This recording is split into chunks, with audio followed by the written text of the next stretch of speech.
অন্যান্য দিন সবজিটা কিন্তু মাই কাটতে বসে, আর সেটা খুব স্মুথ হাতে, মানে এত সুন্দরভাবে কাটে কি বলবো। তো আমি সেরকম সবজি না কাটতে পারলেও কাজ চালানো করে নিতে পারি। মা টুকটাক কেটে দেওয়ার পরে বললো যে তুই এক কাজ কর, বেগুনটা তাহলে কেটে নে। বেগুনটা কাটতে কাটতে হঠাৎ মনে পড়ে গেল অনেক দিন দই বেগুন করা হয়নি। নিরামিষ রান্না মায়ের পক্ষে তো বেশ ভালো। তো বেশ কয়েকদিন আঁশেরই ভালো ভালো রান্না হচ্ছিল, তাই আজকে সব কিছু মিলিয়ে মিশিয়ে ভাবলাম আজকে এই দই বেগুনটা বানাবো।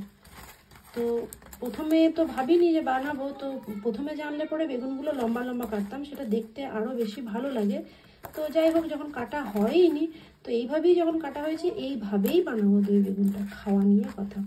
তো আপাতত বেগুনটাতে নুন আর হলুদ সুন্দর করে মেখে আমি অনেকক্ষণ আগেই রেখে দিয়েছি। এবার রান্নাটা বসাবার পালা। দই দিয়ে যে কোনো রান্না করার সময় আমি একটু ভাজা গুঁড়ো বানিয়ে নিই। তো এখানে আছে জিরে, ধনে, একটা শুকনো লঙ্কা আর আছে মৌরি। এটাকে আমি শুকনো কাঠখোলায় ভেজে রেডি করে নিচ্ছি, শুধু গুঁড়িয়ে নেব। আর এইদিকে কড়াইয়ে দিয়ে দিলাম সর্ষের তেল। পুরো রান্নাটাই আমি সর্ষের তেলেই করব। সর্ষের তেল দিয়ে দিয়েছি, এবার বেগুনটা ভেজে নেব।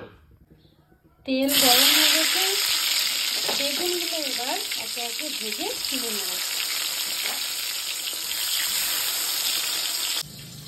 এখানে আমি দইটাকে ভালো করে ফেটিয়ে একবারে রেখে দিয়েছি অনেকক্ষণ আগে, কেন দইটা ঠিক করে যদি ফেটানো না হয় একটা কীরকম ডেলা ডেলা একটা ভাব হয়ে যাবে, তাতে মশলাটাও ভালো লাগবে না।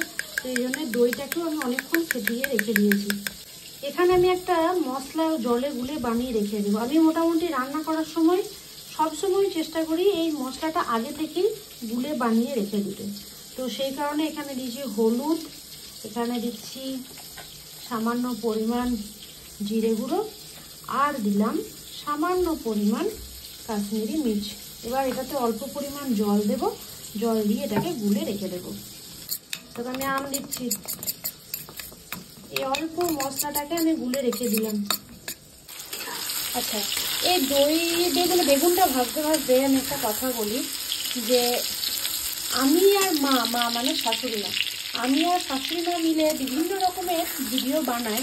তো সেই ভিডিওগুলোকে কিন্তু আপনারা কখনোই নেগেটিভলি নেবেন না। তার কারণ আমাদের এই ভিডিও করার উদ্দেশ্য হচ্ছে বিভিন্ন রকমের ঘটনা চারিপাশে ঘটে চলেছে। তো সেই সমস্ত ঘটনা যাতে কিছুটা হলেও ভিডিওর মাধ্যমে মানুষের সামনে তুলে ধরে মানুষের মনটাকে যদি কোনো রকমভাবে চেঞ্জ করা যায়, পরিবর্তন করা যায়। হয়তো সামনাসামনি দেখলে মনে হয়তো কথা যায় না, এটা করাটা বোধহয় ভুল হয়েছে, এটা করাটা বোধহয় ঠিক হয়নি। তো এই রকম যাতে সেরকম যাতে না হয়, তো এই কারণেই আমাদের ভিডিওগুলো করা। আমার আর আমার শাশুড়ি মায়ের সম্পর্ক কিন্তু যথেষ্ট ভালো, সেটা আপনারা যারা আমার ভিডিও এতদিন ধরে দেখছেন তারা কিন্তু জানেন। আর সেই ভিডিওর পরিপ্রেক্ষিতে নেগেটিভ পজিটিভ দু রকমেরই কমেন্ট হবে, এটাও আমরা এক্সপেক্টেড আমাদের কাছে। কিন্তু তা হলেও আমি অনুরোধ করব যে যারা ভিডিও আমাদের দেখছেন তারা দেখেই আশা করি বক্তব্য রাখবেন। তো এটা হচ্ছে আমার একান্ত নিজস্ব মতামত এবং নিজস্ব অনুরোধ আপনাদের কাছে বলতে পারেন। তাই হোক, বেগুনগুলো হয়ে গেছে, এবার তুলে নিয়ে চলুন। বেগুনের ওই তেলটা তুলে নিয়েছি, দিয়ে দিলাম দুটো কাঁচা পাকা চেরা কাঁচা লঙ্কা, একটু কালো জিরে, একটু দারচিনি। তারপর এই যে সামান্য মশলাটা গুলে রেখেছিলাম সেটা দিয়ে দিলাম। অনেকেই কিন্তু আদা দিতে পারেন, তো মায়ের যেহেতু আদা একেবারেই চলে না, তো সেই কারণে আদাটা কিন্তু একেবারেই আমরা দিলাম না, পুরোটাই অ্যাভয়েড করলাম। মশলাটাকে এবারে হালকা করে ভেজে নিতে দিই। দিয়ে দিচ্ছি পরিমাণ মতো নুন, আর দিয়ে দিচ্ছি স্বাদ মতো চিনি। নুন চিনি দেওয়া হয়ে গেছে, এবার মশলাটা ভালো করে কষিয়ে নিই। দিয়ে দিলাম ফেটিয়ে রাখা টক দই।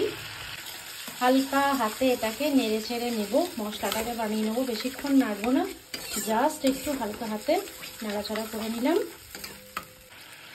এবার দিয়ে দিচ্ছি দইয়েরই বাটি ধোয়া জলটা। হ্যাঁ, এরপর যে বেগুনগুলো ভেজে রেখেছিলাম অল্প করে দিয়ে দিলাম। বেশি ফোটাবার দরকার নাই, তার কারণ হচ্ছে বেগুনটা যখন ভাজছিলাম তখনই কিন্তু বেগুনটা সেদ্ধ হয়ে গেছে। তো একটুখানি ফুটে আসুক, তারপরেই দিয়ে দেবো। রান্না প্রায় শেষের দিকে, রান্না হয়ে গেছে। আর ঠিক এরকম একটু ঝোল রেখেছি, কারণ এটা পুরোটা টেনে নেবে মোটামুটি। তো এবার আমি ঢেলে নিই, চলো অন্য পাত্রে। রান্না আমার রেডি, কিন্তু একটা বড় কাজ বাকি আছে। সেটা হচ্ছে যে ভাজা গুঁড়োটা করলাম, সেই ভাজা গুঁড়োটা উপর থেকে একটুখানি ছড়িয়ে দেবো। তার কারণ এখানে কিন্তু শুকনো লঙ্কাও আছে, তো ওই জন্যে অল্প দিলাম। পুরো লঙ্কাটা গোড়াইনি, একটুখানি নিয়ে গুঁড়িয়ে দিয়েছিলাম, কেন মা খেতে পারবে না।